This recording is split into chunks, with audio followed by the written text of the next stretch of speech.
बिस्मिल्लाहिर्रहमानिर्रहीम, अस्सलाम वालेकुम नाजरीन, मैं हूं बाबर हयात और आप देख रहे हैं 24/7 उर्दू न्यूज पर होम एक्सपेंस के ताबुन से बाबर हयात शो। नाजरीन, इंग्लैंड के खिलाफ शर्मनाक शिकस्त के बाद, सीरीज हारने के बाद और एक बदतरीन तारीख, अगर हम इसको कहें तो गलत नहीं होगा, एक बदतरीन तारीख रकम करने के बाद बाबर आजम के ऊपर बहुत सारे सवालिया निशान उठ रहे हैं। बतौर एक कप्तान के बाबर आजम की कप्तानी टेस्ट सीरीज में इस बदतरीन परफॉर्मेंस के बाद इस वक्त शदीद तनकीद की जद में है। दूसरी जानिब बाबर आजम के खिलाफ जो नारेबाजी हुई है, एक तरफ दुनिया उस हवाले से बाबर आजम को सपोर्ट कर रही है और वो नारे लगाने वालों की बेइज्जती हो रही है, लेकिन जो बाबर आजम की कप्तानी में पाकिस्तान की टीम ने किया और जिस तरह से पाकिस्तान ये सीरीज हारा है, जो कि आज तक कभी नहीं हुआ, पाकिस्तान कभी इंग्लैंड से होम सीरीज नहीं हारा टेस्ट क्रिकेट की मुकम्मल तारीख में, तो ये एक बुरी तारीख बनी है। और अब इस सारे मामले की वजह से बड़े बड़े लोगों की पोजीशनें खतरे में पड़ गई हैं। जब हम वर्ल्ड कप हारे थे, उससे पहले हम एशिया कप हारे थे और उससे पहले हम ऑस्ट्रेलिया से होम सीरीज हारे हैं, तो ये सारी जो हारे हैं इनके बाद बात सिर्फ बाबर आजम की कप्तानी पे होती थी, रमीज राजा के हवाले से बात नहीं हो रही थी। लेकिन अब ये जो सारा प्रोसेस सामने आया है, इसमें रमीज राजा की कप्तानी जो है, रमीज राजा की जो चेयरमैनशिप है, उसके हवाले से भी जो है वो बड़े सवालात उठे हैं और ऐसे लग रहा है कि जैसे रमीज राजा जो हैं वो कहीं भी नजर नहीं आ रहे और उनको वो कंफ्यूज्ड हैं और वही जो ऊपर की कंफ्यूजन है वो नीचे तक जा रही है। रमीज राजा की कंफ्यूजन, बाबर आजम की कंफ्यूजन, उसके ऊपर सकलैन मुश्ताक की कंफ्यूजन, और इन सब कंफ्यूजन का एक जो बड़ा मंबा है वो वसीम जूनियर, मोहम्मद वसीम है। नो, वसीम जूनियर नहीं, मोहम्मद वसीम जो चीफ सिलेक्टर है। सो अब जो सिनेरियो बन रहा है वो क्या बन रहा है, इस टेस्ट मैच, टेस्ट सीरीज के बाद क्या होने जा रहा है, किसकी कप्तानी जा रही है, किसकी चेयरमैनशिप जा रही है और कौन सबसे पहले फारिग होने जा रहा है, इन तमाम मौजूआत पर आज के इस प्रोग्राम में हम गुफ्तगू करेंगे।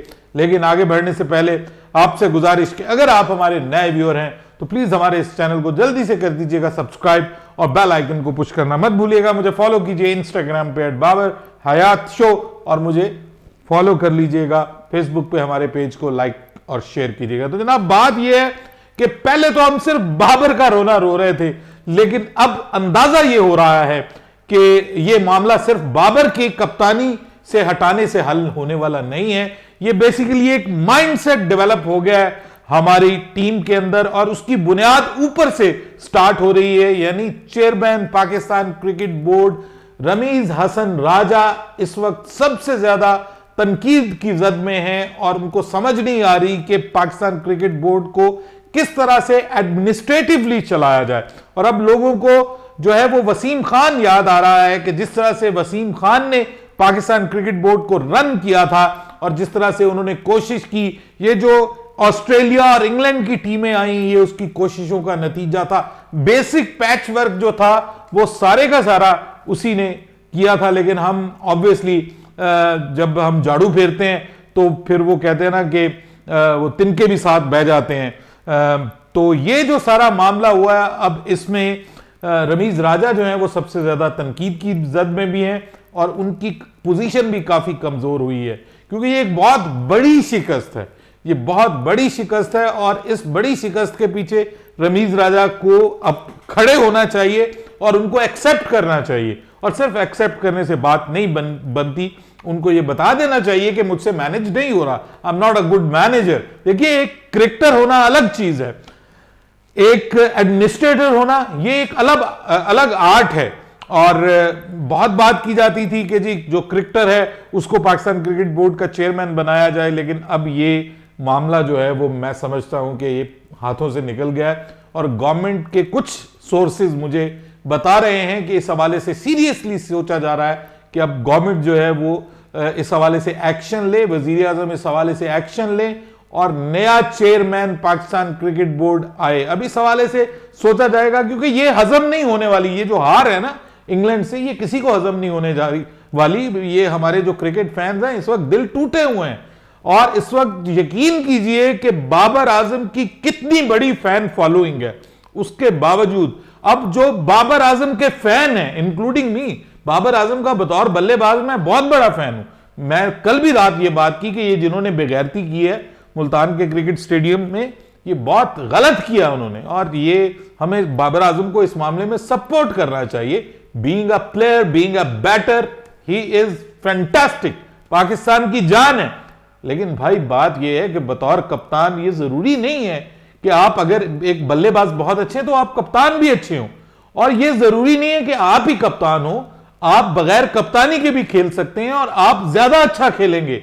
आपके ऊपर जो कप्तानी का बोझ है बाबर आजम, वो अगर हट जाए तो आप ज्यादा प्रेशर लेस होकर खेलेंगे और अपनी गेम के ऊपर, अपनी गेम में कुछ जो खामियां दिखाई दे रही हैं उनके ऊपर आप काम ज्यादा फोकस्ड होकर कर सकेंगे।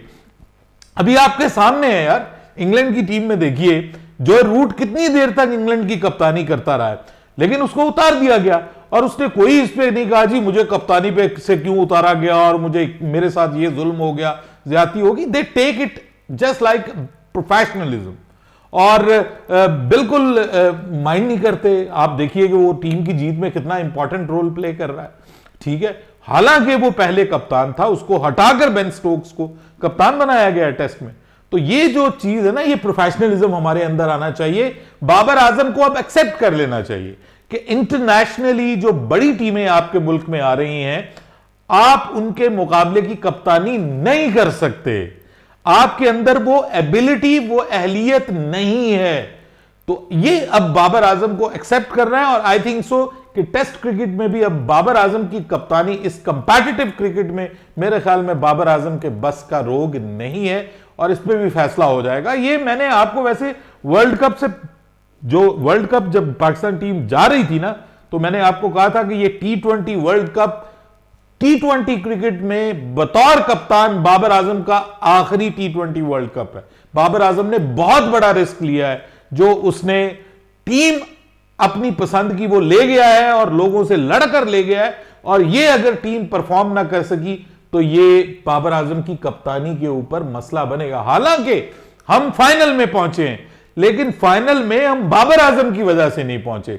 लेकिन जहां पे हम हारे हैं ना, ये ज़हन में रखिएगा, मैं आपको बात बता रहा हूं, फाइनल में हम बाबर आजम की वजह से उस तरह से नहीं पहुंचे, सिवाय सेमीफाइनल के। वो भी हमें पसंद का माहौल मिल गया ना, कि पहले जो है वो टीम आई और हमारे बॉलर्स ने जो है वो उनको जल्दी आउट कर दिया, और फिर जब 150 रन मिल जाए तो फिर बाबर और रिजवान तो शेर हो जाते हैं। जब इनको पता हो ना कि हम अपनी टुक टुक अपनी मर्जी के मुताबिक कर सकते हैं, तो बाबर तो फिर बाबर भी खुश, रिजवान भी खुश, हम जीत गए। लेकिन जहां पे इनको स्टार्ट में बैटिंग करनी पड़ती है, वहां सर फिर मामला T20 में आपको पता है कि खराब हो जाता है। वहां पे हमारा एतराज ये कि आप तीसरे नंबर पे आए, वहां पे हमारा एतराज डिफरेंट है। कप्तानी पे तो है, लेकिन बैटिंग की पोजीशन के ऊपर एतराज, उसमें भी बाबर हट जाता है, कहता है जी मैं नहीं मानता, मैं नहीं किसी की बात सुनता, लोग जो मर्जी बकवास करते रहे, मुझे कोई फर्क नहीं पड़ता। पड़ेगा फर्क सर, पड़ेगा। ये बाबर आजम लिख लीजिए, कप्तानी गई, ये बस वो कहते हैं ना, जी का जाना ठहर गया है, सुबह गया या शाम गया, ये वो वाली हालात हो गए। अब बाबर आजम की कप्तानी बरकरार रखना बहुत मुश्किल है। बेन स्टोक्स ने बेसिकली, ये पाकिस्तान को इंग्लैंड ने शिकस्त नहीं दी, ये बेन स्टोक्स ने बाबर आजम की कप्तानी को शिकस्त दी है। ये अग्रेसिव माइंडसेट ने डिफेंसिव माइंडसेट को शिकस्त दी है। ये दलेरी ने, जिसको कहते हैं ना बहादुरी, उसने ये जो बुजदिली है उसको शिकस्त दी है। और ये शिकस्त होती है, ये हमेशा होती है, और ये तय है कि किस्मत हमेशा बहादुरों का साथ देती है। फिर जो बुजदिल होते हैं ना, वो कभी ये बात करते हैं कि यार हमें आउट गलत दे दिया, हमें फलां गलत दे दिया, हमारे साथ ये हो गया। वो जो बहादुर है वो ये नहीं सोचते। सो बाबर आजम की कप्तानी के हवाले से मैं अब आपको बता रहा हूं कि ये जो टेस्ट मैच क्रिकेट है, we will have to take it differently and more seriously. Test matches में आपका नया कप्तान आना चाहिए, और मेरे ख्याल में सरफराज अहमद से बेहतर पाकिस्तान की टेस्ट टीम के लिए कोई कप्तान नहीं है। और फिर दूसरे नंबर पे मोहम्मद रिजवान की टेस्ट टीम में जगह नहीं बनती, जो मोहम्मद रिजवान की कारकर्दगी है वो दुनिया के सामने है कि उसने अब अपनी बैटिंग की पोजीशन भी चेंज करके देख ली। तो Mohammad Rizwan very good for T20 and ODI, जाइए वहां पर, कप्तानी वहां भी तब्दील होगी, लेकिन मोहम्मद रिजवान की वहां जगह बनती है, जो जिसका हक है वो बिल्कुल उसको मिलना चाहिए। लेकिन यहां हक सैफी भाई का है, मैं उनके लिए आवाज उठाऊंगा जब तक उठा सका। जब एक बंदे के साथ नाइंसाफी होगी, मैं नाइंसाफी करने वालों के खिलाफ खड़ा हूंगा, मैं मजलूम के हक में खड़ा हूंगा। और इस वक्त नाइंसाफी की जा रही है बहुत से खिलाड़ियों के साथ, बहुत से हकदारों के साथ। यासिर शाह को नहीं सिलेक्ट किया गया, यह बहुत बड़ी गलती थी। मोहम्मद अब्बास को परफॉर्मेंस के बावजूद आप लेकर के नहीं आए। वो 40 साल का बंदा जो है वो अपनी टीम के साथ ट्रेवल कर रहा है। जिमी एंडरसन 40 साल का, स्पीड उसकी भी मोहम्मद अब्बास के करीब करीब है, लेकिन आप अपने एक आर्टिस्ट बॉलर को जो डेड पिचेस के ऊपर, यूएई की डेड पिचेस के ऊपर जिसने 10-10 विकेटें ली हैं, आपने उसको, उसकी मेहनत को आपने जो है वो नजरअंदाज किया। ये हो ही नहीं सकता। आप नए टैलेंट को लेकर के जाते। मैं उस वक्त कह रहा था मोहम्मद हुरैरा, बहुत लोग कह रहे थे मोहम्मद हुरैरा को अभी नहीं लेना चाहिए। अरे भाई 2 सीजन हो गए हैं, लगातार 2 सीजन हो गए हैं, वो लड़का परफॉर्म कर रहा है और वो जो है वो जबरदस्त किस्म की परफॉर्मेंस दे रहा है। दोनों बार वो हाईएस्ट रन गेटर है, तो आप किस तरह उसको इग्नोर कर सकते हैं। और बाकी जहां तक बात सकलैन मुश्ताक की है, तो सकलैन मुश्ताक तो ऑलरेडी जो है वो कोच की तो छुट्टी हो चुकी है ऑलरेडी, क्योंकि उनका फरवरी तक मुआहदा है और फरवरी के बाद वो फारिग हो जाएंगे। अगले टेस्ट सीजन में आपको नया कोच, नया कप्तान, नई टीमें नजर आएंगी। टेस्ट टीम आपकी डिफरेंट होनी चाहिए, ODI टीम डिफरेंट होनी चाहिए, T20 टीम डिफरेंट होनी चाहिए। बाबर आजम को ODI का कप्तान रहने दीजिए। बाय द वे, मैं तो वैसे ये सोचता हूं कि उसको हर फॉर्मेट से हटा दें ताकि उसकी अपनी बैटिंग, वो बैट्समैन शानदार है, जबरदस्त है, आला है, फैंटास्टिक है, उसको उसकी बैटिंग पे फोकस करना चाहिए। ये जो उसने पंगा ले लिया है ना, ये उससे बहुत ज्यादा का है। ये बाबर आजम का दिमाग वो उस तरह का नहीं है यार। क्या कमाल की कप्तानी की है बेन स्टोक्स ने, मैं यकीन करें मैं दीवाना हो गया उसकी कप्तानी का। जिस तरह की वो प्लानिंग करता है और जिस तरह से उस प्लान को वो एग्जीक्यूट करता है, क्या कमाल है यार, amazing amazing. I am a big fan of Ben Stokes. और मैं ये आपको पिछले प्रोग्राम में भी बताया था कि मैंने क्रिकेट माइक गेटिंग के दौर से, मेरा बचपन, मैंने तब से क्रिकेट को फॉलो किया है। मुझे इस तरह का इंग्लिश कप्तान जो है ना वो कभी कोई नजर नहीं आया। ऐसे कमाल रिफ्रेशिंग आइडियाज के साथ आता है वो, और आंखों में आंखें डाल के वो अगले के मुंह से जीत छीन लेता है। ये है यार दलेरी, ये है कमाल। अच्छा, तो ये जो चीज है ना, ये आपके पाकिस्तान के किसी कप्तान में अगर मतलब ऐसी 100% तो नहीं, लेकिन उसको कुछ थोड़ा टक्कर दे सकता है ना, तो वो सरफराज अहमद है। और उसने हमारे लिए किया है, हमें उसको सपोर्ट करना चाहिए। टेस्ट में वो आए कप्तान, और ये जो आपका मिडिल ऑर्डर में सऊद शकील, आपको बहुत अच्छा लड़का मिल गया है, इसके बगैर ऊपर आपको सोचने की जरूरत नहीं है। अजहर अली को अब रिटायरमेंट ले लेनी चाहिए, उनकी जगह जो है वो आप मोहम्मद हुरैरा को इन कीजिए। बाकी लड़के हैं उनको मौका दीजिए, बॉलर्स को लाइए, फास्ट बॉलर्स को लाइए। और टेस्ट मैचेस के फास्ट बॉलर डिफरेंट होने चाहिए, T20 के फास्ट बॉलर्स डिफरेंट होने चाहिए। बॉलर्स का इस्तेमाल जो है वो रोटेशन पॉलिसी के तहत होना चाहिए। हर 2 टेस्ट मैचेस के बाद बॉलर को रेस्ट मिलना चाहिए, जिस तरह से इंग्लैंड प्रोफेशनली लेकर के चलती है। सो कोच नया आएगा और मोहम्मद वसीम साहब की तो छुट्टी सबसे पहले हो जाएगी, ये मैं आपको बता रहा हूं, क्योंकि उस मेरे भाई के भी बस का रोग नहीं है।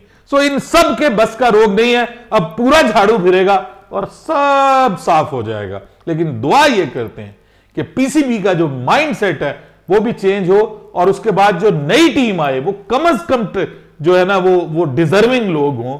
ये ना हो कि फिर किसी का चाचा, किसी का मामा, किसी का ताया वो इन हो जाए। पाकिस्तान क्रिकेट का फिर अल्लाह ही हाफिज है। अपनी राय दीजिएगा कमेंट सेक्शन में। बाबर हयात को इजाजत दीजिएगा। अल्लाह हाफिज।